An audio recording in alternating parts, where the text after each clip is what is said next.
옛날 깊은 산골에 홀로 사는 최한솔이란 청년이 있었답니다. 27의 한솔은 어린 시절 마을 친구들과 소꿉놀이하던 기억을 떠올리며 성큼성큼 발걸음을 재촉하며 산에서 내려왔어요. 오랜만에 친구들을 만난다니 기쁘구나. 다들 잘들 살고 있겠지? 혼인들은 하였는지? 산속에서 산지가 벌써 10년이 넘었네. 그는 나뭇잎 사이로 비치는 햇살을 보며 혼잣말하였답니다. 한솔의 홀어머니는 생전에 며느리 타령을 하며 잔소리하시던 분이었어요. 한솔아, 장가는 언제 가려고 하느냐? 이쁜 며느리 하나 두는 게 제일 가는 효도라는 것을 몰라서 그러는 것이냐? 어머니는 가슴을 치며 한탄하였지만 한솔은 속세의 시끄러움이 싫어 산속에서 초막을 을짓고 살았던 것이었습니다. 몇 해 전 어머니가 병으로 쓰러지셨다는 소식에 한솔은 급히 산에서 내려왔죠. 그때 장례를 도왔던 세 친구 중 학문을 닦는 정민재, 대장간의 박철수, 장사를 다니는 이태영을 만나기 위해 마을로 내려가고 있었던 것이었답니다. 그들은 모두 노총각으로 옆구리가 시린 처지였죠. 한양 근교 주막에서 제외한 한솔은 친구들을 보며 웃었어요. 이놈들, 다들 장가도 못 가고 아직도 독수공방이냐? 정민재가 헛기침하며 말했답니다. 내가 서당에서 사내들과 공부하며 아버지 일을 돕다 보니 처자를 만날 틈이 없었지. 그렇다고 청혼 들어오는 곳도 마땅히 없고 말이야. 혼자 책이나 읽으며 사는 게 속 편할 수도 있지. 박철수는 술잔을 기울이며 툴툴거렸어요. 대장간에서 망치질만 하다 보니 처자들이 내 굵은 팔뚝을 보고 호기심을 갖다가도 나와 하룻밤을 지새우고 나면 왠지 다 떠나지 뭐야. 그래서 이렇게 혼자 살고 있지. 이태영은 껄껄 웃으며 끼어들었죠. 나는 장사로 바빠 처자들 치맛자락만 쳐다볼 뿐 저고리 한번 벗겨보지 못하고 살고 있단다. 근데 한솔아, 너야말로 산속에서 잘 버티다 어찌 내려온 것이야? 한솔은 씩 웃으며 답하였답니다. 이제 산에서 바람 소리도 외롭게 느껴져 아무래도 옆구리가 시려지나 봐. 그래도 어머니 생각하면 가슴이 아려오지. 좋은 인연 만나란 말씀이 귓가에 맴돌아. 친구들은 술잔을 부딪히며 농을 던졌어요. 그럼 우리 같이 인연 찾아보자. 이태영이 눈을 반짝이며 말했죠. 내가 아는 한양의 기생집, 거기 가면 이쁜 처자들이 줄을 선다는데. 그들은 달빛 아래 기생집으로 향했답니다. 화려한 저고리를 입은 처자들이 버선발로 다가와 그들을 맞이하였고 온갖 아양과 콧소리로 사내들의 가슴을 설레게 하였지만 한솔은 마음이 동하지 않았어요. 이런 곳의 분위기는 내게 맞지 않구나. 그는 술잔만 들여다보며 한숨 쉬었죠. 이태영은 그의 어깨를 툭 치며 말했답니다. 한솔아, 너무 고지식하구나. 이런저런 분위기 속에서 즐길 줄도 알아야 하는데 말이야. 내일 산속 선앙당에 가서 점이나 쳐보자. 거기 무녀가 용하다더라. 우리가 언제 좋은 배필을 만날 수 있을지 한번 알아보자고. 그리하여 다음 날 새벽 한솔과 이태영은 선앙당으로 올라갔어요. 꼬불꼬불한 산길은 안개로 뒤덮여 을씨년스러웠고 나뭇가지 사이로 스며드는 달빛이 길을 희미하게 비추었답니다. 멀리서 들려오는 올빼미 울음과 바람에 흔들리는 나뭇잎 소리가 신비로운 기운을 더했죠. 선앙당 입구엔 오래된 소나무 아래 제단이 놓여 있었고 그 위에는 촛불이 깜빡이며 귀신 같은 그림자를 드리웠어요. 마을 안악들 사이에 떠돌던 소문은 무녀가 귀신의 말을 듣고 운명을 꿰뚫는다고 하였지요. 한솔의 가슴은 두근거렸답니다. 이 무녀, 참으로 용한 자인가 보구나. 그는 혼잣말하며 긴장된 걸음을 내디뎠어요. 무녀는 횃불 아래서 한솔을 보며 눈을 감았죠. 그녀의 주름진 얼굴은 촛불에 비쳐 신령처럼 빛났고 목소리는 깊은 샘물처럼 울렸답니다. 도령, 내 여복은 3년 전 이미 바닥났도다. 하지만 새벽녘 이곳에서 기도하는 처자를 만나면 운명이 바뀌리라.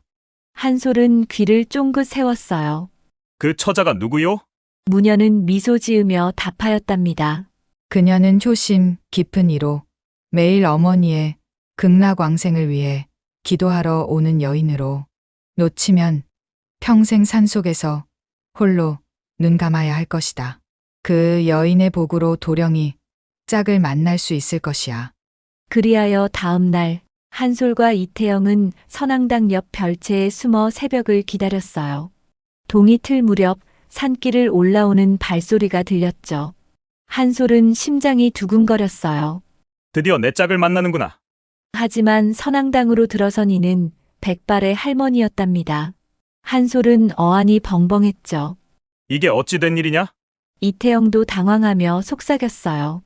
무녀가 잘못 본 게 아니야. 그때 할머니 뒤로 젊은 처자가 따라 들어왔어요. 그녀는 효녀 수련으로 한 달 전 어머니를 잃고 호라비 아버지를 모시며 선앙당에 기도하러 오는 여인이었죠. 수련은 맑은 눈빛으로 제단에 촛불을 켰어요. 한솔은 그녀의 고운 얼굴과 단아한 손길에 넋을 잃었답니다. 저 처자가 무녀가 말한 나의 인연이구나. 그는 이태영을 재촉하며 별채를 나와 선앙당으로 들어갔어요. 수련은 그들을 보고 놀라 물었죠. 누구시온데 새벽에 이곳을 찾으셨나요? 한솔은 얼굴이 붉어지며 답하였답니다. 저는 산속에서 기거하는 한솔이라 하고 이쪽은 친구 이태영이라 하오. 마을로 내려가다 선앙당이 있어 들렀는데 우연히 낭자를 만나게 되었구려. 아, 그러세요. 이 새벽에 산에서 내려오시다니 급한 일이라도 있으신가 봅니다. 수련은 촛불을 정리하며 미소 지었어요. 그녀는 기도를 마치고 나서 부드럽게 말했답니다. 기도가 끝나면 이곳에서 산속 밥을 짓는데 제법 구수하니 급한 일이 있더라도 밥 한 술 뜨고 가세요. 한솔은 심장이 두근거리며 고개를 끄덕였죠. 낭자의 호의를 어찌 사양하겠소? 이태영도 껄껄 웃으며 맞장구 쳤어요. 새벽에 길을 나서서인지 속이 허전한 것이 영 출출하여 산에서 내려갈 수가 없었는데 잘 되었구려. 수련은 선앙당 옆에 작은 부엌으로 한솔과 이태영을 안내했어요. 새벽녘의 희미한 아침 햇살이 부엌을 비추었고 그녀는 솥에 쌀을 안치고 산나물과 된장을 넣어 밥을 지었죠. 한솔은 아궁이에 장작을 넣으며 불을 피우려 애썼지만 연기가 눈으로 스며들어 눈물이 주르륵 흘렀답니다. 아이고, 이 연기가 어찌 이리 매운지. 그는 손으로 눈을 비비며 투덜거렸죠. 수련은 피식 웃으며 아궁이로 다가가 장작을 날렵하게 정리하고 불을 활활 피웠어요. 도령, 불은 이렇게 피워야 구수한 밥이 됩니다. 구수한 연기가 부엌을 채웠답니다. 한솔은 눈을 깜빡이며 감탄했어요. 낭자, 어찌 이리 불을 잘 피우시오? 참으로 대단하구려. 수련은 살짝 볼을 붉히며 답하였답니다. 어머니께 배운 솜씨예요. 아버지를 위해 밥 지으며 익혔습니다. 이태영은 밥 한 술 떠먹고 호탕하게 외쳤죠. 이야, 이 밥은 천하이며 낭자의 손맛, 낭자에게 장가올 사내는 복 받겠소. 태영의 너스레에 세 사람은 미소를 띄었답니다. 한솔과 수련은 밥상을 사이에 두고 이야기를 나누었어요. 한솔 도령, 산속 생활은 어찌하여 시작하셨답니까? 수련의 맑은 눈빛이 아침 햇살에 반짝였답니다. 한솔은 웃으며 답했습니다. 바람과 새 소리가 좋아. 그것을 벗삼아 심신의 안정을 찾으며 살았다오. 하지만 낭자의 미소를 보니 이젠 산바람보다 따스한 웃음이 더 그리워지겠구려. 한솔의 눈빛에 수련의 가슴도 콩닥콩닥 뛰었답니다. 그리하여 한솔을 그날 이후로 매일 새벽 선앙당을 찾아 수련과 아침밥을 먹으며 이야기를 나누었어요. 그녀의 따스한 말과 효심에 한솔의 마음은 점점 녹아들어갔던 것이었지요. 수련도 한솔의 진솔한 눈빛에 끌렸답니다. 어느 날 한솔은 용기를 내어 말했어요. 수련 낭자, 내 어머니의 한을 풀고 싶었소.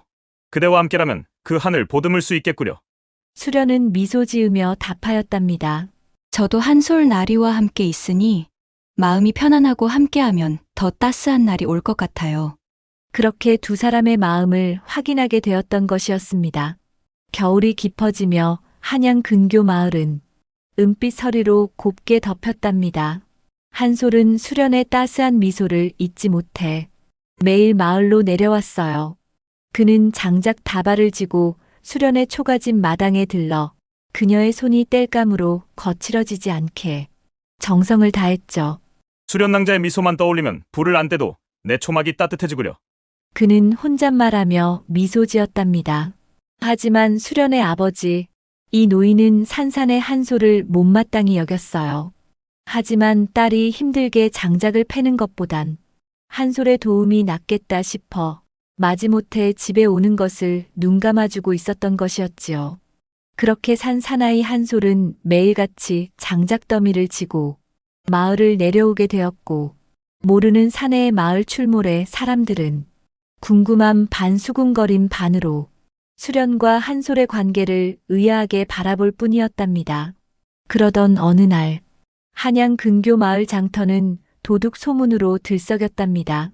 덕순네가 우물가에서 안악들과 수군거리며 소리쳤죠. 우리 쌀한가마가 감쪽같이 사라졌지 뭐여.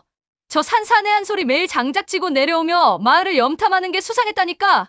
옆에 안악이 고개를 끄덕였어요. 그러게 매일 어슬렁거리는 꼴이 영거림칙했지. 아무래도 저자의 소행이 아니련지요. 졸지에 도둑으로 몰린 한솔은 마침 수련에게 약초를 건네러 마을로 내려오던 참이었답니다. 안악들은 한솔을 흘끔거리며 수군거렸고, 그 소문을 들은 수련의 아버지, 이 노인은 마당으로 뛰쳐나왔어요. 내가 내 딸 곁을 맴돌더니 다 속셈이 있었구나. 내 딸을 핑계로 마을의 동정을 살펴 도둑질하다니. 그는 지팡이를 휘두르며 호통쳤죠. 한솔은 억울한 눈빛으로 답하였답니다. 어르신, 소인은 수련 낭자가 땔감하면서 고생 안 하도록 장작을 갖다 준 것뿐입니다. 도둑이라니요, 억울합니다. 수련은 아버지를 붙잡으며 억울함을 토로하였지요. 아버지, 한솔나리는 그런 분이 아니에요. 그녀의 맑은 눈빛은 떨렸지만 단호했답니다. 하지만 이 노인은 혀를 끌끌 차며 꾸짖었죠. 절 모르는 소리 하지 말거라. 저 사내의 속을 어찌 알겠느냐. 다시는 이 집 근처 얼씬 말거라. 한솔은 억울한 마음을 억누르며 낭자, 내가 꼭 진실을 밝혀 돌아오겠소. 다짐하며 마당을 나왔답니다. 그날 밤 한솔은 도둑 누명을 벗기 위해 마을을 샅샅이 뒤졌어요. 그는 마을 여기저기 돌아다니며 수상한 발자국들을 눈여겨보았답니다. 그러던 중 수상한 움직임이 포착되었던 것이었지요.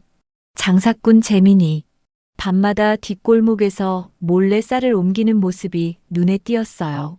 한솔은 며칠을 눈여겨보면서 치밀한 계책을 세웠어요.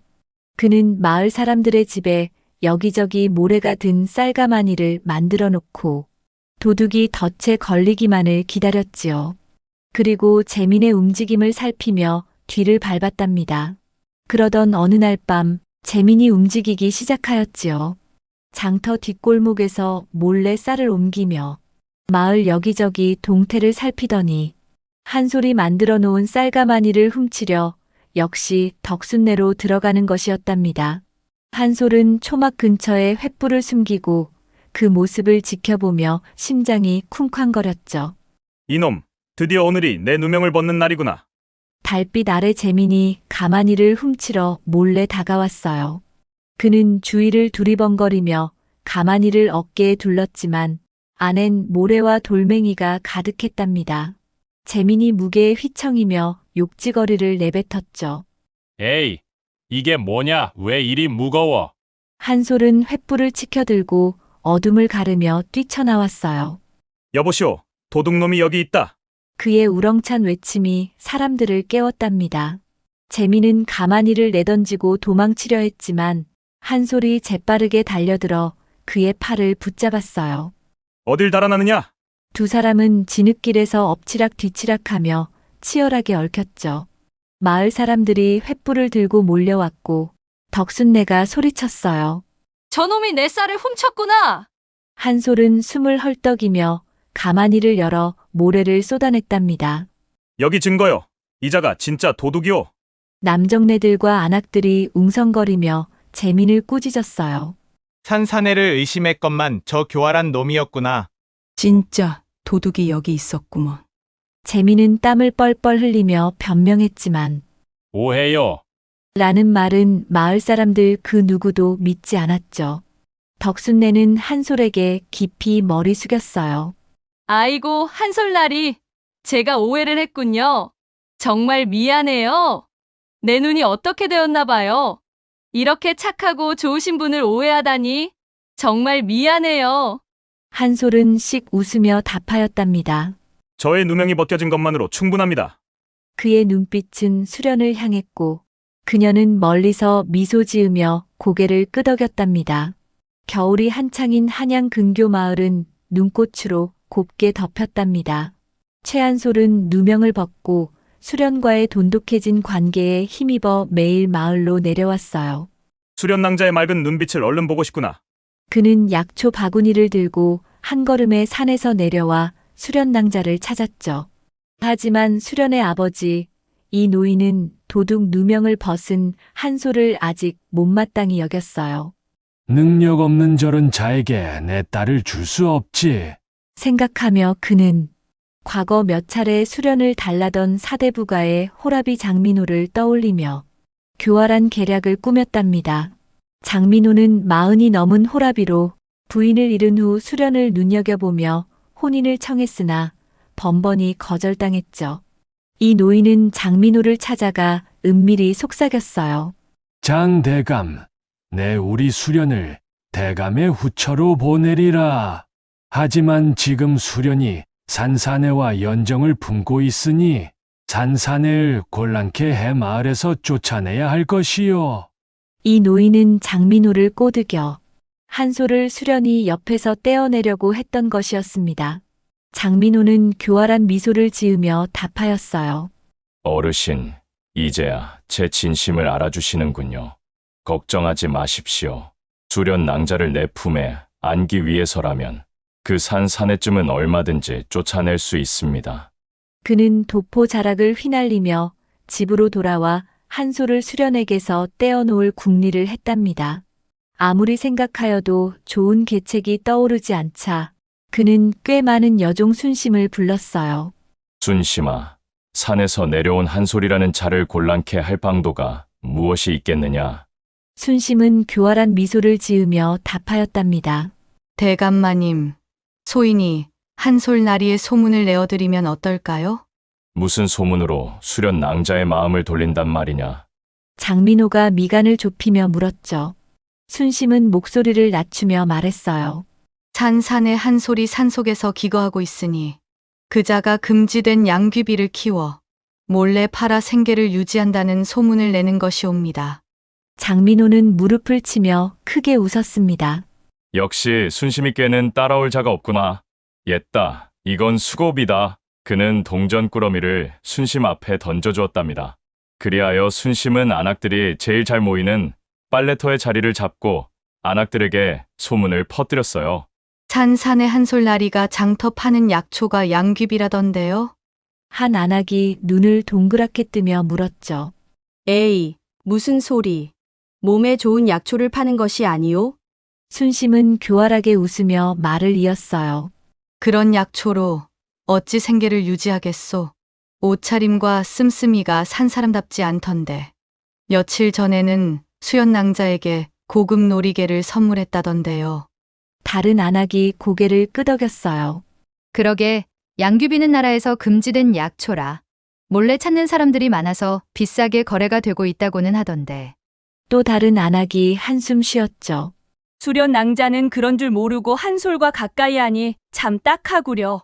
순심의 소문은 마을을 불길처럼 휘감았고 안악들의 수군거림이 이방의 귀에 은밀히 들어갔답니다. 이방은 눈을 가늘게 뜨며 사또에게 달려가 고했죠.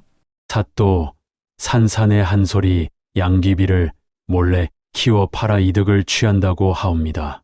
사또의 눈이 번쩍이며 관아가 소란스러워졌어요.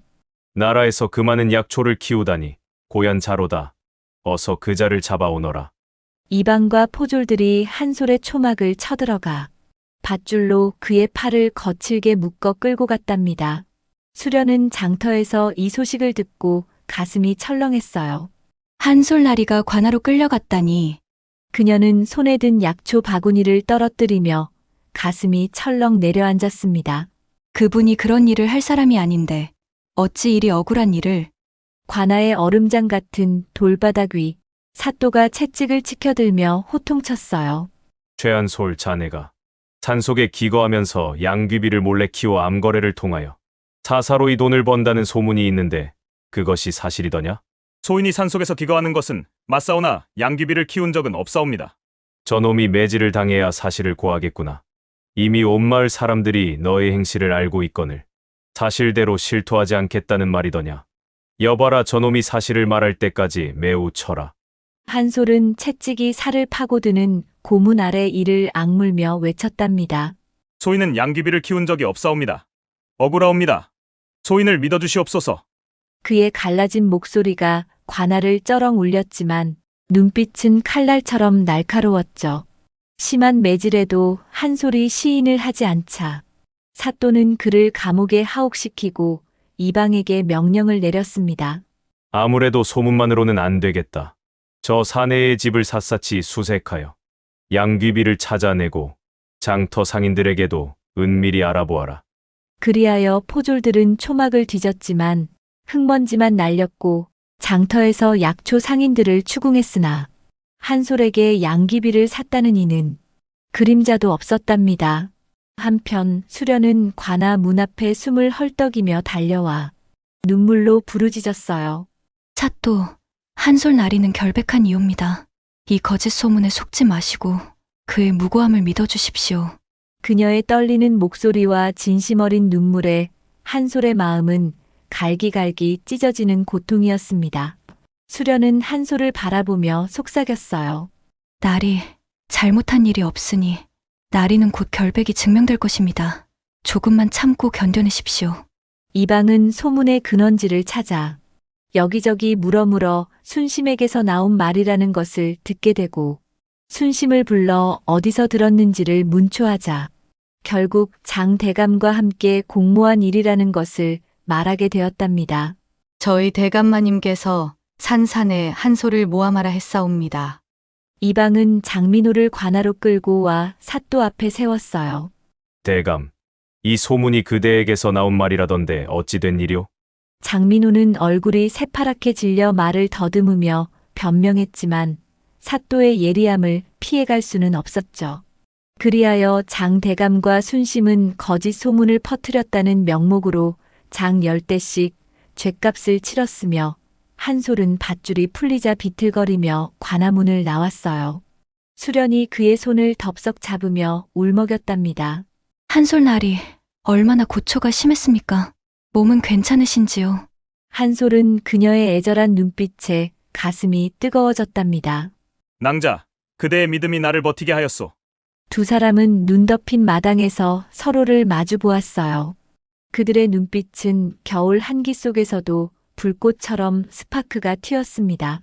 이 노인은 가난한 산산의 한솔에게 하나뿐인 딸, 수련을 내줄 수 없다는 생각에 장대감을 찾아가기까지 했지만 실패하여 그의 마음을 더욱 무겁게 했죠. 그는 수련을 불러 낮은 목소리로 솔직한 속내를 털어놓았어요. 수연아, 한솔 도령과 마음이 얼마나 깊어진 것이냐 솔직하게 말해보거라. 수련은 놀란 눈으로 아버지를 보았어요. 갑자기 무슨 말씀인지. 이 노인은 한숨을 쉬며 말을 이었죠. 매일 장작과 땔감을 치고 오니 젊은 것끼리 정이 들 법도 하구나. 수련은 얼굴이 살짝 붉어지며 답하였답니다. 한솔 나리는 정직하고 마음씨 고운 분입니다. 이 노인은 고개를 저으며 나무랐어요. 좋은 마음만으로 어찌 평생을 함께 사느냐. 한솔은 초막에서 근근히 살아가는 가난한 도령이야. 아버지, 둘이 약초를 캐고 장작을 패면 먹고 살아가는 데는 걱정이 없을 것입니다. 수련은 눈을 빛내며 말했습니다. 마음이 착하고 서로 아껴주면 그게 행복 아니겠어요? 이 노인은 눈시울이 붉어지며 한숨을 내쉬었어요. 철없는 소리. 내 어미를 잃어보고도 그런 소리가 나오는 것이더냐. 돈이 없어 약한 첩 못 구해 허망하게 보낸 것을 잊었단 말이냐. 한솔과 살면 그 고생을 또 하게 될 것이야. 장민호 대감은 호랍이라 해도 자식 없고 재산 넉넉하니 너를 평생 호강시켜 줄게라. 이 아비가 눈 감아도 걱정 없을 터. 수련은 고개를 저으며 단호히 말했답니다. 아버지, 마음 없는 혼인은 싫어요. 아버지와 둘이 살아도 장 대감과는 혼인하지 않겠어요. 이 노인은 땅이 꺼지라 깊은 한숨을 내쉬며 눈을 질끈 감았죠. 그 순간 한솔이 장작 다발을 지고 초가집 담 너머로 대화를 엿들었답니다. 수련의 단호한 목소리와 이 노인의 무거운 한숨이 그의 가슴을 찔렀어요. 수련낭자의 믿음을 결코 후회하지 않게 해주리라. 그는 눈 덮인 마당에서 주먹을 쥐며 다짐하였답니다. 겨울의 끝자락 한양 근교 마을은 눈 녹은 진흙길로 젖었답니다. 한솔은 수련의 초가집 담 너머들은 이 노인과 수련의 대화를 잊지 못하고 마음에 담아두고 있었지요. 아버님에게 인정받고 수련낭자를 호강시키려면 이대로는 안 되리라. 그는 약초 바구니를 들고 깊은 산속으로 발을 내디뎠답니다. 이 노인의 한숨과 수련의 단호한 눈빛이 그의 가슴을 뜨겁게 움직이게 만들었던 것이었어요. 한솔은 수련과 결혼 승낙을 받기 위해 귀한 약초를 캐 돈을 벌리라 다짐했어요. 양반들이 탐내는 산삼이 제일이겠지. 그는 안개 짙은 계곡, 가시덤불이 손을 찌르는 깊은 산골로 들어갔답니다. 산속은 아직도 얼음이 녹지 않았어요. 얼음 낀 바위에 발이 미끄러지고 산짐승의 울음이 귓가를 스쳤지만 그는 이를 악물었죠. 수련낭자와 평생을 위해서라면 이 고난쯤이야. 횃불을 들고 밤을 헤매던 그는 지친 몸을 겨우 이끌며 쉴 곳을 찾았어요. 그때 계곡 깊은 곳에서 희미한 불빛이 아른거렸답니다. 한솔은 심장이 쿵쾅거리며 그쪽으로 걸음을 옮겼죠. 불빛은 초라한 초가집에서 새어나왔습니다. 한솔은 긴장된 마음으로 살인문 너머로 주인을 불렀답니다. 계십니까? 날이 저물어 쉴 곳을 찾는 약초 캐는 사람입니다. 안에 누구 계십니까? 한솔은 지친 목소리로 주인을 불렀답니다. 문을 열며 소복을 곱게 차려입은 여인이 나왔어요. 그녀는 100년 묵은 구렁이로 하룻밤 사내와 정을 통하면 사람으로 거듭난다는 신령한 존재였답니다. 여인은 고운 얼굴에 요염한 미소를 지으며 한솔을 맞았어요. 나그네, 이 깊은 산속의 어인일이시오. 보시다시피 남편을 잃은 여인이 홀로 사는 초가라오. 100년 묵은 구렁이 여인은 소복을 입고 요염한 미소로 한솔을 맞았어요. 소인이 귀한 약초를 캐러 산속 깊이 들어왔다가 길을 잃어 헤매다 이곳에 이르렀습니다. 하룻밤 신세를 질 수 있겠는지요? 한솔은 고개를 숙이며 조심스레 물었답니다. 방이 한 칸뿐이라 모르는 사내와 한 방에서 지내기 난감하구려. 여인은 일부러 곤란한 척 눈을 내리깔았죠. 그럼 이슬이라도 피할 수 있게 부엌에서 잠을 청하겠습니다. 한솔은 겸손히 답하였어요. 부엌은 문이 없어 산짐승이 들이닥칠 수 있으니 어쩔 수 없이 방에서 함께 묵어야겠군요. 여인은 은근히 마음을 드러내며 목소리로 말했답니다. 그렇게만 해주신다면 한쪽 구석에서 쪼그려 밤을 지내겠사오니 염려 마시구려. 한솔은 연신 허리를 굽혀 감사 인사를 드렸죠. 그 순간 한솔의 뱃속에서 꼬르륵 소리가 울렸답니다. 여인은 부드러운 미소를 지으며 말했어요. 잠시 기다리시구려. 차는 없어도 밥 한 상 내오겠습니다. 여인은 초가의 작은 부엌으로 들어가 솥에 쌀을 안치고 산나물과 된장을 넣어 밥을 지었어요. 곧 구수한 연기가 퍼지며 푸짐한 밥상이 차려졌답니다. 날이 마침 빚어놓은 술이 있어 함께 차려왔습니다. 마음껏 드시지요. 이리 푸짐한 밥상을 차리시다니 참으로 감사하구려. 한솔은 그 호의에 감동하여 숟갈을 들었답니다. 귀한 약초를 캐러 오시다니 무슨 약초를 캐러 오셨나요? 맛있게 밥을 먹고 있는 한솔에게 여인이 물었답니다. 네, 산삼을 찾으러 왔답니다. 아, 그러시군요. 산삼이라면 어디 있는지 제가 알고 있습니다. 부인께서 산삼이 있는 곳을 알고 계신다고요? 네, 아주 많이 있으니 걱정하지 마시고 오늘은 술과 함께 마음껏 드시고 푹 쉬세요. 여인은 은근한 미소를 지으며 한솔에게 술을 권하였던 것이었습니다. 한솔은 아무 걱정 없이 구수한 밥과 술을 배불리 먹고 초가 구석에서 지친 몸을 뉘었답니다. 막 잠이 들려는 순간 무엇인가 한솔의 가슴을 살며시 휘감는 것이었습니다. 그것은 여인의 부드러운 팔이었죠. 깜짝 놀란 한솔은 잠든 척하며 몸을 반대쪽으로 돌려 그녀의 팔을 피했답니다. 하지만 여인의 유혹은 멈추지 않았어요.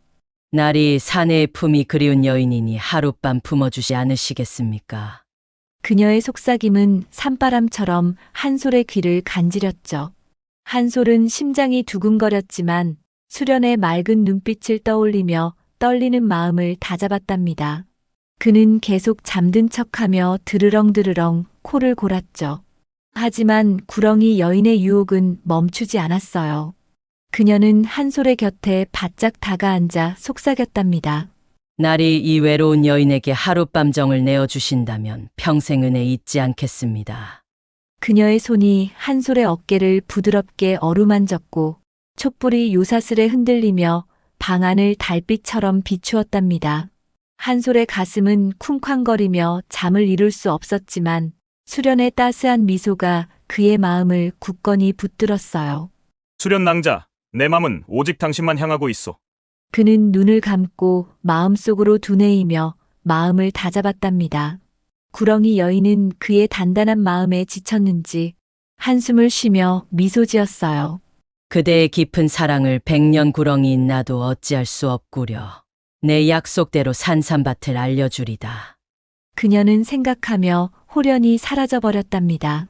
한편 어느새 깊은 잠에 빠졌던 한솔은 새벽녘이 되어서 으스스한 기운에 눈을 떴답니다. 그런데 이게 어찌 된 일이랍니까? 초가집과 과부 여인은 온데간데 없고 그는 푸른 산밭 한가운데에 누워 있었던 것이었습니다. 뿌연 안개 속에서 수십 년 묵은 삶이 그의 주위를 둘러싸고 있었답니다. 한솔은 기쁨에 심장이 쿵쾅거리며 벌떡 일어났죠. 이게 그 산밭이라니. 신령이여, 이 은혜 어찌 갚으리오? 그는 산뿌리를 조심스레 캐며 수련의 맑은 미소를 떠올렸답니다. 수련 낭자, 이 산삼으로 그대를 행복하게 해드리리라. 한솔은 바구니에 산삼을 담으며 혼잣말하였어요. 안개 낀 계곡의 새벽 공기가 그의 뜨거운 가슴을 감쌌죠. 산밭은 마치 신령의 손길로 펼쳐진 듯 고요히 빛났어요. 한솔은 초막으로 돌아갈 채비를 하며 다짐하였죠. 수련 낭자 기다리시오. 이 산삼을 팔아 꼭 혼인을 승낙받겠소. 새벽녘의 산바람은 그의 마음까지 시원하게 해주었답니다. 마을로 돌아온 최한솔은 장터에서 약초 상인에게 산삼을 보여주었어요. 상인이 눈을 휘둥그레뜨며 외쳤죠. 이런 귀한 산삼을 어찌 구했단 말이오? 귀한 산삼이니 값을 후하게 쳐주시오. 값만 잘 쳐주면 앞으로도 물건을 댈 수 있소이다. 한솔은 의기양양하게 말하였답니다. 상인은 은전을 두둑이 건네며 손뼉을 쳤어요. 이 산삼, 한양 양반들이 줄을 설 거요. 물건만 잘 주시오. 값은 후하게 쳐주리다. 그리하여 한솔은 우선 그 은전으로 마을 어귀의 기와집을 장만하였답니다. 그는 수련과 이 노인을 새 집으로 모셨습니다. 기와집 마당에서 한솔은 수련을 보며 말했어요. 어르신께서 허락하신다면 수련 낭자와 함께 이 집에서 새 삶을 꾸리려 하는데 어찌 생각하십니까? 수련은 눈시울이 붉어지며 답하였답니다. 한솔 날이 돌아오실 거라고 믿고 기다리고 있었습니다. 이 노인은 기와집의 기둥을 쓰다듬으며 툴툴거렸어요. 산사내가 이리 큰 돈을 벌다니 이쯤 되면 두 사람의 혼인을 허락하지 않을 이유가 없지 않겠는가? 이 노인은 기와집 기둥을 쓰다듬으며 흐뭇한 표정으로 말하였답니다. 내 딸이 호강할 터이니 이 아비도 눈 감을 때 걱정 없겠구나. 그리하여 한솔과 수련은 온 마을 사람들과 함께 마당의 매화나무 아래서 혼인 서약을 나눴답니다. 수련의 한복은 봄바람에 나부꼈고 한솔의 눈빛은 그녀만을 향했어요. 낭자, 내 평생 그대를 지키리다. 수련은 미소 지으며 답하였죠. 나리, 저도 나리 옆에서 한평생 서방님만 가슴에 품고 살겠습니다. 한솔은 선앙당 무녀의 예언을 떠올렸어요. 새벽녘 기도하는 처자를 만나면 운명이 바뀌리라. 그 말은 참말이었답니다. 무녀의 신비로운 목소리가 그의 귓가에 맴돌았죠. 한솔과 수련은 손을 맞잡고 마을을 바라보았어요. 마을의 봄바람은 그들의 행복을 축복하였답니다. 강제로 사또의 수청을 든 처자들, 전라도 깊은 산자락 아래 백성들의 원성이 무성한 고을이 있었습니다. 그 고을을 다스리는 최사또는 백성들의 가슴에 얼음 같은 두려움을 심는 이였어요. 그의 눈썹이 한번 꿈틀할 때마다 마을은 숨을 죽였죠. 관청의 높은 담장 너머 그의 호통 소리가 울리면 아이들의 울음마저 멈추곤 하였답니다.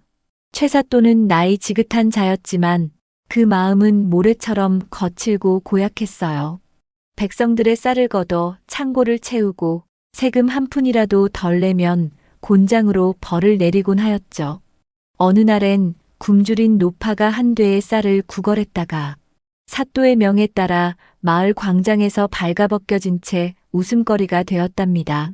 또 다른 날엔 어린 소년이 사또의 말고삐를 잡았다가 손목이 잘릴 뻔하였어요. 그의 손에 든 금빛 부채는 백성들의 피땀으로 빛났고 그의 웃음은 고을의 바람을 더 차갑게 만들었답니다. 그러나 그 얼어붙은 고을의 어둠 속에서 무언가가 꿈틀대기 시작하였죠. 허름한 초가집 골목에서 촛불이 꺼진 관청의 뒷문 너머에서 바람보다 빠른 속삭임이 퍼져나갔어요. 백성들의 눈빛은 두려움만 담고 있지 않았답니다. 그 안에는 작은 불씨, 아주 작지만 꺼지지 않는 무언가가 타오르고 있었던 것이었어요. 마을 어귀의 허름한 주막, 어두운 등불 아래서 백성 몇이 둘러앉아 낮은 목소리로 투덜대곤 하였답니다.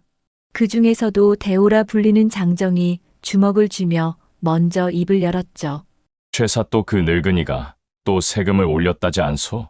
내 논 한 떼기마저 빼앗기면 우리 식구는 굶어 죽을 판이오. 대오의 목소리는 떨리고 있었답니다. 옆에 앉은 늙은 농부가 한숨을 푹 내쉬며 말을 받았어요. 그뿐인가? 지난번엔 내 딸아이가 사또의 행차에 고개를 숙이지 않았다고 곤장 5대를 맞았다네. 도대체 이 고을에서 무서워서 살 수 있겠나? 젊은 아낙 하나가 눈물을 글썽이며 끼어들었죠. 우리 아들놈은 엿가락 하나 훔쳤다고 손가락을 자르려 했다오. 사또는 사람도 아니야. 그냥 괴물이야. 대오가 탁자를 쾅 내리치며 이를 갈았답니다. 이대로 가다간 저 악덕 사또의 등살에 우리 마을 사람들이 남아나질 않겠소. 누가 저 정신 나간 사또를 끌어내릴 방도를 찾지 않겠소? 그 말에 주막 안이 잠시 조용해졌어요. 백성들의 눈빛엔 두려움과 분노가 뒤섞여 있었답니다. 한편 마을 어귀에선 굶주린 아이들이 풀뿌리를 파헤치며 먹을 것을 찾곤 하였답니다. 사또의 수하들이 세금을 걷어간 뒤라 백성들의 소태는 먼지만 쌓여갔어요. 하지만 최사또의 행패는 백성들의 고열을 짜는데 그치지 않았습니다. 마을의 과부나 어여쁜 여인들이 사는 집엔 교활한 꿍꿍이가 숨어 있었지요. 그는 그런 집에 세금을 면제하거나 쌀 한 마를 얹어주며 부드러운 말로 그녀들을 꿰어 밤마다 관청으로 여인들을 불러들여 그의 술상에 시중을 들거나 덜어는 그의 욕망의 먹잇감이 되곤 했답니다. 마을에서 참하기로 소문난 젊은 과부, 은양은 홀로 어린 아들을 키우며 살아가던 여인이었어요. 최사또는 그녀의 집에 쌀 2마를 보내며 부드러운 목소리로 말했답니다. 은양이 홀로 아이를 키우느라 얼마나 고생이 많은가. 내 그대의 노고가 참으로 안쓰럽구나. 오늘 밤 관청으로 오게나 내 은밀히 할 말이 있으니 말이야. 은양은 떨리는 손으로 쌀을 받았지만 그의 눈빛에 담긴 욕망을 모르지 않았죠. 그녀는 배고픔에 울며 매달리는 아들의 얼굴을 떠올리며 고개를 숙였어요. 사또 날이 영을 받들겠사옵니다. 그녀의 목소리는 작았지만 그 안엔 피치 못할 절망이 담겨 있었답니다. 그날 밤 은양은 관청의 어두운 복도를 지나 동원으로 들어섰답니다. 최사또는 술상에 앉아 그녀를 위아래로 훑어보며 웃었죠. 자, 은양이 가까이 오시오. 우선 내 잔이 비었으니 술 한 잔 따르시구려. 그의 손이 은양의 소매를 스치려 했어요. 은양의 심장이 쿵쾅대며 뛰었고 티를 내지 않으려 이를 악물고 술을 따랐습니다. 그녀가 조심스레 술을 따르자 최사또는 그녀의 손목을 슬쩍 잡으며 말했죠. 허허, 손이 곱고 보드랍구려. 애를 낳았다 하여도 여인의 맵시는 그대로구먼. 은양이 손을 빼려 하자 그는 손끝에 힘을 주며 놓지 않았답니다. 그러곤 얼굴을 바싹 들이대며 음흉한 미소를 지었어요. 내 그대 같은 과부는 처음이오. 저리 눈망울이 촉촉한 걸 보니 정을 나눌 사내만 있어도 꽃이 활짝 피겠구먼. 내 그대가 여인의 꽃으로 활짝 필 수 있게 해줄 터이니 이리 가까이 오시오. 그의 숨결은 탁한 술냄새로 가득했고 손길은 은양의 허리춤으로 천천히 내려가려 했죠. 은양은 심장이 철렁 내려앉는 듯 했지만 입술을 꾹 다문 채 뒤로 물러났답니다. 사또 나리, 제발 저는 그저 술만 따르겠습니다. 그녀의 목소리는 떨렸지만 간신히 버텼어요. 최사또는 눈을 가늘게 뜨며 웃었죠. 흥, 내 말을 고분고분 듣는 것이 좋을 텐데 그렇지 않으면 내 아들놈이 굶어야 할 것이야. 아들이 백가죽이 등에 붙어 죽어도 그런 소리가 나올지 궁금하구먼. 그의 말은 은양의 가슴을 칼로 찌르는 듯 했답니다. 은양은 아들을 먹여 살리기 위해 이를 악물고 그 밤을 버텼지만 그녀의 마음은 갈기갈기 찢어졌지요. 마을의 다른 여인들처럼 그녀도 선택의 여지가 없었던 것이었답니다. 쌀 한 마리 생명을 의미하는 고을에서 사또의 제안을 거절하면 굶주림과 곤장이 기다리고 있었습니다. 그녀의 눈물이 고을의 차가운 흙바닥에 스며들었지요. 그러나 모든 여인이 은양처럼 버티려 애썼던 건 아니었답니다. 순심은 마을 외곽에 사는 젊은 여인이었어요. 그녀는 병든 노모와 어린 동생을 부양하느라 뼈가 빠지도록 일했죠. 최사또는 순심의 집에도 쌀을 보내며 관청으로 불러들였답니다. 순심아, 내가 어떻게 하느냐에 따라 내 집 세금이 없어질 수 있으니 어디 내 제안을 순순히 받아들이겠느냐? 순심은 그의 음흉한 눈빛을 보았지만 노모의 약값과 배고픈 동생들의 얼굴을 떠올렸답니다. 그녀는 고개를 숙이며 중얼거렸죠. 사또 나리, 하라는 대로 하겠습니다. 제발 저희에게 살기를 열어주시어요. 그리하여 순심은 그날 밤 관청으로 불려가 최사또의 술상에 시중을 들었어요. 그의 손길이 그녀의 어깨를 스칠 때마다 그녀는 이를 악물고 눈을 감았답니다. 최사또는 취기가 오를 대로 올라 순심이의 옆에 바짝 붙어 말하였지요. 순심아, 내가 내 후처로 오게 되면 내 식솔들은 걱정 없이 먹고 살 수 있을 텐데 왜 그리 고집을 부리는 것이냐? 덕칠이 그놈이 그리 잘해주더냐? 그의 손은 점점 더 대담해졌고 순심의 저고리 끈을 풀려 했지요. 사또 나리, 소인 혼인을 약속한 사람이 있어온데 이러시면 곤란하옵니다. 순심의 목소리는 떨렸지만 단호함이 묻어 있었답니다. 이리 와보거라. 내 덕칠이 그놈보다 더 잘해줄 터이니. 최사또는 술에 취해 몸을 비틀거리며 순심을 향해 손을 뻗었어요. 그의 숨결은 탁한 술냄새로 가득했고 눈빛은 욕망으로 흐려져 있었답니다. 동원의 촛불은 그의 얼굴에 음흉한 그림자를 드리웠습니다. 순심은 심장이 쿵쿵 뛰었지만 눈을 들어 사또를 똑바로 바라보았어요. 거절하면 굶주림과 곤장 형벌이 내려질 걸 알기에 순심은 이를 악물고 마음을 다잡았죠. 호랑이 굴에 들어가도 정신만 차리면 살 수 있다. 그녀의 머릿속은 빠르게 굴러갔답니다. 사또 나리, 소인이 어찌 나리의 은혜를 모르겠사옵니까? 순심은 목소리를 부드럽게 낮추며 술병을 집어들었어요. 다만 나리께서 이리 취하신 상태로 말씀하시니 소인의 마음이 불안할 뿐이옵니다. 먼저 이 잔을 드시고 노여움을 푸시어요. 그녀는 조심스레 술을 따르며 사또의 손에서 저고리 끈을 슬쩍 빼냈답니다. 그녀의 손은 떨렸지만 표정은 차분했어요. 최사또는 흐뭇한 웃음을 지으며 잔을 받아들었죠. 허, 순심이 너도 제법이구나. 좋다. 이 잔을 마시고 내 마음을 들어보마. 그는 술을 단숨에 들이켰답니다. 순심은 재빨리 또 한 잔을 따랐어요. 사또나리, 이 고을의 백성들이 사또나리의 덕을 어찌 잊겠사옵니까? 한 잔 더 드시어요. 그녀는 부드러운 말투로 사또를 달랬죠. 그녀의 눈빛은 잔잔했지만 그 안엔 호락호락 넘어가지 않겠다는 결의가 숨어 있었답니다. 최사또는 연달아 술을 들이켰어요. 그의 얼굴은 점점 더 붉어졌고 말은 점점 더 꼬였죠. 순심아, 내가 내 곁에 있으면 그의 눈꺼풀이 무겁게 내려앉았답니다. 순심은 기회를 놓치지 않았어요. 그녀는 나지막이 노래를 흥얼거리며 사또의 어깨를 가볍게 두드렸죠. 나리, 편히 쉬시옵소서. 소인이 곁에 있사옵니다.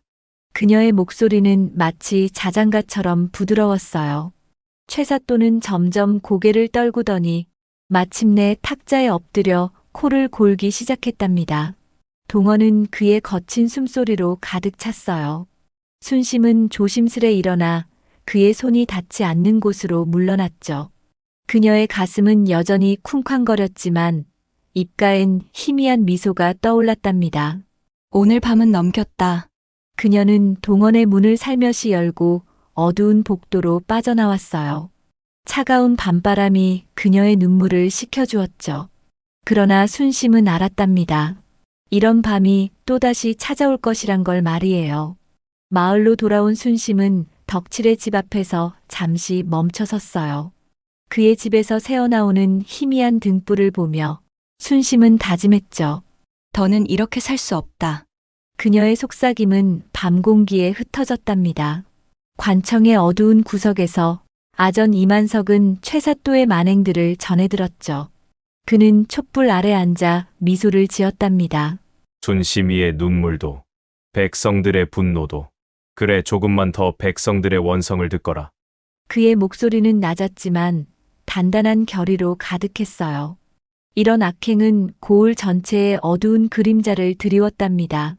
은양의 눈물과 순심의 침묵은 백성들의 가슴에 깊은 상처를 남겼죠.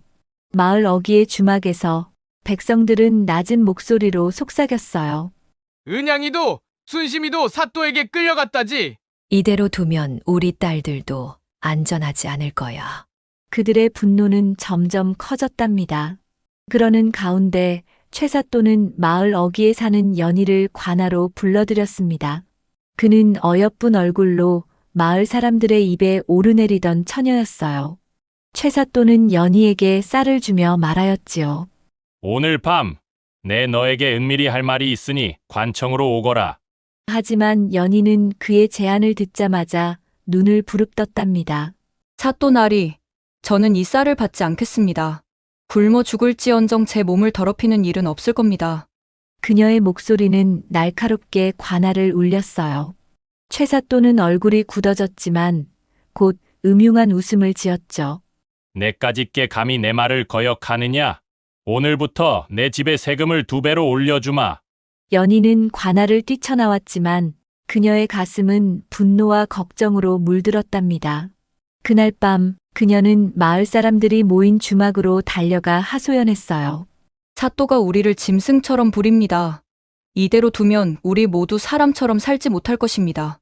그녀의 소식은 마을 사람들의 분노를 더욱 타오르게 만들었죠. 고을의 밤은 깊었고 달빛조차 구름에 가려 희미하게 스며들었답니다. 관청 뒤편 썩은 나무 냄새가 나는 낡은 창고에서 한 점 촛불이 깜빡이고 있었어요. 그곳엔 아전 5이 얼굴을 맞대고 앉아 있었죠. 최사또의 학정이 고을을 짓밟는 동안 그들의 마음은 더 이상 참을 수 없을 만큼 뜨거워졌던 것이었답니다. 창고 문틈으로 스며든 찬 바람이 촛불을 흔들었지만 그들의 눈빛은 단단하게 빛나고 있었어요. 나이든 아전, 이팽수가 먼저 입을 열었답니다. 어제 사또가 또 한 놈을 광장에서 곤장 10대를 쳤네. 쌀 한 마를 덜 냈다는 이유로 말이야. 그의 목소리 분노로 인해 갈라져 있었죠. 이팽수는 손으로 수염을 쓸며 한숨을 내쉬었답니다. 이러다 우리 고을에 사람 하나 남지 않을 거야. 젊은 아전 박진수가 바닥에 놓인 집신을 툭 차며 말을 받았어요. 그뿐입니까? 지난주엔 내 이웃이 사또의 행차 앞에서 고개를 숙이지 않았다고 귀싸대기를 맞았습니다. 그 뒤론 겁에 질려 집 밖으로 나오지도 않아요. 박진수의 얼굴은 붉게 달아올라 있었죠. 사또는 우리를 짐승처럼 부리는데 언제까지 이렇게 살 겁니까? 창고 안은 무거운 침묵으로 가득 찼답니다. 아전들은 서로 눈치를 보며 숨을 골랐어요. 그때 구석에 앉아있던 아전 이만석이 천천히 일어섰죠. 그의 눈에는 묘한 빛이 감돌고 있었답니다. 여러분, 이렇게 한탄만 하다간 아무것도 바뀌지 않습니다. 이만석은 단호한 어투로 말을 이었어요. 사또를 끌어내릴 방법이 있습니다. 그를 스스로 무너지게 할 아주 간단한 방법 말입니다. 아전들의 눈이 일제히 이만석에게로 쏠렸답니다. 그게 뭔 소리요? 이팽수가 눈을 치켜뜨며 물었죠. 이만석은 촛불을 내려다보며 미소를 지었어요. 사또가 미쳤다고 소문낼 만한 일을 저질러서 그를 혼란에 빠뜨리고 고을 전체가 그를 손가락질하게 만드는 겁니다. 그런 일이 가능하겠소? 박진수가 고개를 갸웃하며 물었답니다. 이만석은 고개를 끄덕였죠. 한 아이면 됩니다. 순진한 얼굴을 가진 누구도 의심하지 않을 그런 아이 말입니다. 그의 말은 마치 칼처럼 날카롭게 아전들의 가슴을 파고들었어요. 이만석은 더 이상 말을 잇지 않았지만 그의 눈빛은 무언가 큰 그림을 그리고 있는 듯 했답니다. 아전들은 서로 얼굴을 마주보며 숨을 삼켰죠. 아이가 무엇을 한단 말이오? 박진수가 중얼거리자 이만석이 대답했어요. 두고 보시게. 사또의 오만을 깨뜨릴 좋은 방법이 있다네. 그들의 목소리는 조심스러웠지만 그 안에는 단단한 결의가 담겨 있었답니다.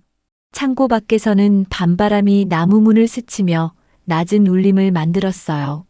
촛불은 흔들리며 아전들의 얼굴에 긴 그림자를 드리웠죠. 그들은 계획의 전모를 아직 알지 못했지만 무언가 큰 일이 시작되리라는 예감이 그들의 가슴을 채웠답니다. 고을의 아침은 고요했지만 관청 동원에는 묘한 긴장감이 감돌고 있었답니다. 최사또는 나무 의자에 앉아 서책을 넘기며 금빛 부채를 느릿느릿 흔들고 있었죠. 그의 얼굴엔 백성들의 고혈로 채운 창고를 떠올리는 듯한 미소가 떠올라 있었어요. 관청의 하인들은 고개를 숙인 채 숨소리조차 내지 않았답니다. 그 순간 동원의 문이 벌컥 열리며 한 소년이 뛰어들었어요. 그 소년은 바로 소금이었죠. 순진한 눈빛을 가진 그러나 손끝에 단단한 결의를 품은 아이였답니다. 소금이는 숨을 헐떡이며 사또 앞에 섰어요. 하인들이 미처 맞기도 전에 소금이의 작은 손이 바람처럼 움직였죠. 짝! 날카로운 소리와 함께 소금이의 손바닥이 최사또의 뺨을 세게 때렸답니다. 동원 안은 순식간에 얼어붙었어요. 사또의 부채가 툭 떨어졌고 하인들의 입은 떡 벌어졌죠. 소금이는 눈 깜짝할 사이에 문 밖으로 달아나 버렸답니다. 그의 발소리는 복도를 지나 관청 담장 너머로 사라졌어요. 최사또는 뺨을 감싸 쥔 채 멍하니 서 있었죠. 그의 눈은 믿을 수 없다는 듯 커졌고 얼굴은 순식간에 벌겋게 달아올랐답니다. 이게 무슨 일이냐? 사또의 고함이 동원을 쩌렁쩌렁 울렸어요. 그는 탁자를 쾅 내리치며 하인들을 호령했죠. 저놈을 당장 잡아와라! 감히 내 뺨을 때리다니! 저 버러지 같은 놈을 내 앞에 끌고 오거라! 그의 목소리는 갈라지고 입가엔 거품이 살짝 맺혀 있었답니다. 하인들은 서로 눈치를 보며 우물쭈물했어요. 한 하인이 조심스레 입을 열었죠. 사또 나리, 그게 동인아이가 어찌 감히 나리의 뺨을 때릴 수 있겠습니까? 혹여 꿈을 꾸신 게 아닌지요. 그의 말에 다른 하인들이 고개를 끄덕이며 맞장구 쳤답니다. 그러게 말입니다. 아이가 그런 배짱이 있을 리 없지 않습니까? 그들은 입꼬리를 살짝 올리며 웃음을 참고 있었어요. 최 사또의 분노는 걷잡을 수 없이 커졌죠. 뭐라? 너희가 지금 내 말을 안 믿는단 말이냐? 그는 서책을 집어던지고 의자를 발로 차며 날뛰었답니다. 그의 이마엔 땀이 송골송골 맺혔고 얼굴은 불그락푸르락 변해갔어요. 내가 미쳤단 말이냐? 내 뺨을 때린 그놈을 당장 잡아 오지 못해! 그의 고함은 관청 밖까지 울려 퍼졌답니다. 그러나 하인들은 여전히 움직이지 않았죠. 그들은 멀리서 킥킥거리는 소리를 내며 서로 눈짓을 주고받았어요. 그 소란 속에서 관청의 한쪽 구석에 있던 아전 이만석은 조용히 미소를 지었답니다. 그의 눈은 동원 밖, 소금이가 사라진 방향을 바라보고 있었죠. 백성들 사이에선 이미 소문이 퍼지기 시작했어요. 사또가 동인 아이에게 뺨을 맞았다지 않나? 설마 그게 정말이야? 속삭임은 마을 어귀까지 번져갔답니다. 고을의 공기는 점점 더 뜨겁게 달아오르고 있었어요. 하지만 관청 동원은 최 사또의 고함으로 뒤흔들리고 있었답니다. 소금이의 손바닥이 그의 뺨을 때린 그 순간부터 사또의 세계는 송두리째 무너져 내리는 듯 했어요. 그의 분노는 참을 수 없어 계속 고래고래 소리를 질렸습니다. 그놈을 잡아 오라니까! 그 버러지 같은 아이를 내 앞에 끌고 오란 말이다! 내 이놈들 내 명령을 거역할 셈이냐? 귀가 먹어 내 말이 들리지 않는 것이냐? 그의 목소리는 갈라져 귀를 찢을 듯 했어요. 그는 문을 발로 차고 기둥을 주먹으로 내리치며 미친 듯이 날뛰었답니다. 그의 옷소매는 땀에 젖어 축 늘어졌고 입가엔 거품이 하얗게 맺혀 있었죠. 그때 한 하인이 조심스레 입을 열었죠. 사또 나리, 진정하십시오. 동인 아이가 어찌 나리의 뺨을 때릴 배짱이 있겠습니까? 사또가 꿈을 꾸신 게 분명합니다. 그 말에 다른 하인들이 킥킥거리며 맞장구 쳤답니다. 그러게 말입니다. 사또나리께서 너무 피곤하셔서 착각하신 걸 겁니다. 그들의 목소리엔 조롱이 묻어 있었어요. 최사또는 그 소리를 듣고 더욱 날뛰었죠. 그는 바닥에 떨어진 서책을 집어 하인들에게 던졌고 탁자를 뒤엎으며 고함쳤답니다. 나를 정신이 나간 사람처럼 취급하는구나! 내가 눈이 멀었단 말이냐? 내 뺨이 아직도 얼얼하다! 그 소란 속에서 사또의 아들 영수가 급히 동원으로 뛰어들었어요. 그는 아버지의 모습을 보고 숨을 삼켰죠. 최사또는 땀에 젖은 머리카락을 헝클어뜨린 채 마치 귀신이라도 본 듯 날뛰고 있었답니다. 영수가 다급히 말했어요. 아버님, 대체 무슨 일이십니까? 왜 이리 소란을 피우시는 겁니까? 그의 목소리엔 걱정과 두려움이 섞여 있었죠. 한 하인이 영수에게 귓속말로 상황을 전했답니다. 사또 나리께서 동인 아이에게 뺨을 맞았다고 하십니다. 저희더러 그 아이를 잡아오라 하시는데 누가 믿겠습니까? 영수는 눈을 크게 뜨며 아버지를 바라보았어요.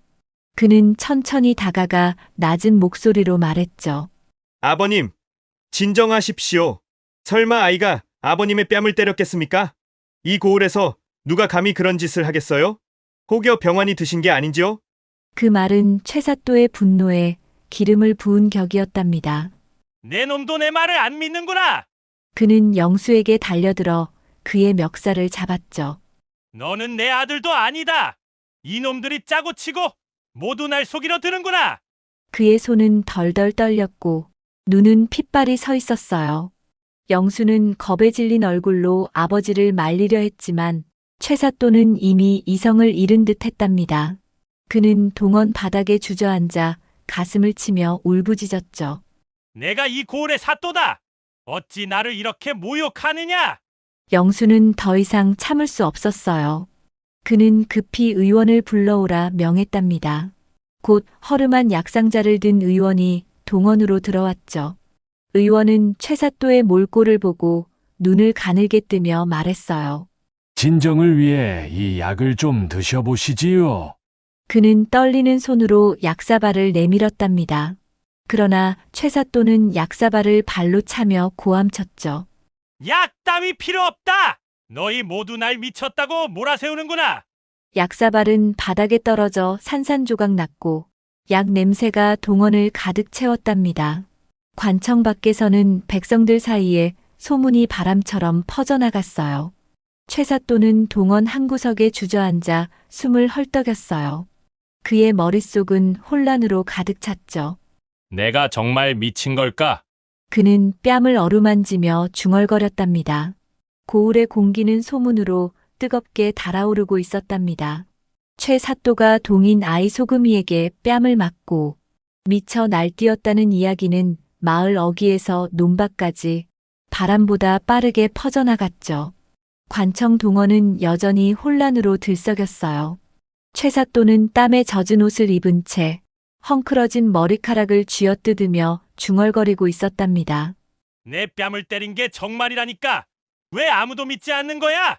그의 눈빛은 혼란과 분노로 뒤엉켜 있었죠. 그런 와중에 고을에 감사의 행차가 도착했답니다. 이대감이라 불리는 감사는 냉철한 눈매와 단단한 위엄을 가진 자였어요. 그의 말 한마디가 고을의 운명을 바꿀 수 있었죠.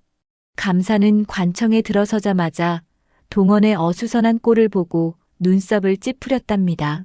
바닥엔 부서진 약사발 조각이 나뒹굴고 하인들은 겁먹은 척하며 서로 눈짓을 주고받고 있었어요. 최 사또는 감사의 모습을 보고 급히 몸을 추슬렀죠. 그는 떨리는 손으로 옷매무새를 고치며 앞으로 나섰답니다. 감사나리, 어찌 이리 갑작스레 행차하셨습니까? 그의 목소리는 갈라져 있었고 이마엔 여전히 땀이 맺혀 있었어요. 감사는 차가운 눈으로 그를 훑어보며 말했죠. 최 사또, 내 관청 초입에서 우연히 소문을 들었는데 자네가 깊은 병에 걸렸다던데 사실이요? 최 사또는 얼굴이 순식간에 굳어졌답니다. 병이라니요? 제가 무슨 병이 있단 말입니까? 그는 목소리를 높이며 억울함을 호소했죠. 동인 아이가 제 뺨을 때렸습니다. 이 고을의 하인들이, 백성들이 모두 저를 속이고 조롱하고 있사옵니다. 그의 손은 덜덜 떨렸고 얼굴은 다시 불그락푸르락 변했어요. 입가엔 거품이 살짝 맺히며 그의 말이 점점 더 빨라졌답니다. 감사나리, 제발 제 말을 믿어주시옵소서. 감사는 말없이 최 사또를 바라보았죠. 그의 눈빛은 마치 얼음처럼 차가웠어요. 최 사또는 계속해서 소리쳤답니다. 저를 이리 만든 자들을 벌해야 합니다. 그 아이, 제 뺨을 때린 그 아이를 당장 잡아 곤장 100대를 쳐야 합니다. 그러나 그의 고함은 동원 안에서 메아리칠 뿐 감사의 표정은 조금도 변하지 않았어요. 감사는 천천히 손을 들어 하인들에게 물었죠. 너희는 사또의 말을 믿느냐? 동인 아이가 정말 뺨을 때렸단 말이냐? 하인들은 고개를 숙인 채 조심스레 대답했답니다. 감사나리, 저희는 아무것도 보지 못했사옵니다. 아마 사또 나리께서 착각하신 것 같습니다. 한 하인은 입꼬리를 살짝 올리며 덧붙였죠. 사또 나리께서 요즘 이 고을을 번영시키고자 잠도 안 주무시고 일을 하시어 부쩍 피곤해 하셨습니다. 그 말에 동원 안이 잠시 조용해졌어요. 최 사또는 이를 악물고 하인들을 노려보았지만 그의 눈빛은 점점 더 흔들리고 있었답니다. 감사는 한숨을 내쉬며 고개를 저었죠. 최 사또, 병이 깊구려. 더 이상 이 고을을 다스릴 몸이 아닌 것 같소. 그는 단호한 목소리로 하인들에게 명했답니다. 사또를 고향으로 돌려보내어 당분간 휴식을 취하도록 하라. 그 말은 마치 칼처럼 최 사또의 가슴을 찔렀어요. 그는 비틀거리며 감사를 향해 손을 뻗었죠. 감사나리, 제발, 저는 억울하옵니다. 그러나 감사는 이미 등을 돌린 뒤였답니다. 하인들이 최 사또를 부축하며 동원 밖으로 끌어냈어요. 그의 발은 땅을 질질 끌렸고 땀과 눈물로 얼룩진 얼굴은 처참했죠. 관청 밖 백성들은 멀리서 그 모습을 지켜보고 있었답니다. 그들의 얼굴엔 두려움 대신 희미한 미소가 떠올라 있었어요. 마을 어귀에서 아전 이만석은 소금이의 어깨를 가만히 두드리며 고개를 끄덕였죠. 소금이는 순진한 눈빛으로 이만석을 올려다보았지만 그의 작은 손은 단단히 주먹을 쥐고 있었답니다.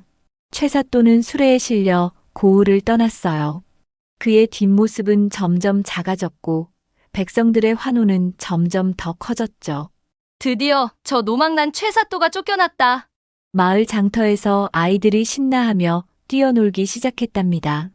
그러나 최사또는 그 모든 소리를 듣지 못했어요. 그의 귀엔 여전히 뺨을 때린 그 날카로운 소리만 울리고 있었죠. 최사또가 수레에 실려 고을을 떠난 뒤 전라도의 작은 마을은 다시 고요와 온기를 되찾았답니다. 그의 오만했던 웃음소리는 더 이상 관청 동원을 울리지 않았어요.